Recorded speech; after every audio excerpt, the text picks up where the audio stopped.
আমরা সন্তান বাসায় রেখেও আমরা বাইরে বেরোয় আমরা শান্তি পাচ্ছি না।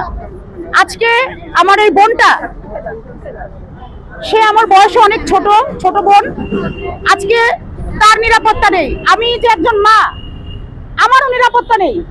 এপাশে আমাদের এই যে বোন আছে, আমরা যে ঘরের বাহির হয়েছি, আমাদের তো কারো নিরাপত্তা নেই।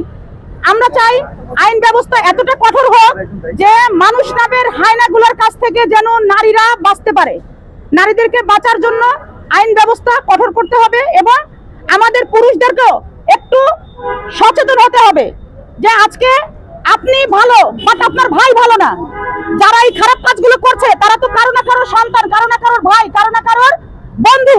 আপনারা নিজেদের যার যার অবস্থান থেকে আপনারা প্রত্যেকে একটু সচেতন হন, একটু চক্ষু খোলা রাখেন, আপনাদের মানসিক দৃষ্টিভঙ্গি আপনারা চেঞ্জ করেন, আপনাদের নিজস্ব আত্মীয় স্বজনদেরকে আপনারা বুঝান যে আমরা মানুষ হতে চাই, আমরা মানুষ রূপে হায়না হতে চাই না। এই হায়নাদের থেকে আমরা বাঁচতে চাই, এই দেশটাকে আমরা হায়না মুক্ত করতে চাই। সেজন্য আপনাদের পুরুষদের সহযোগিতা আমাদের প্রয়োজন। এই বলে আমি আমার বক্তব্য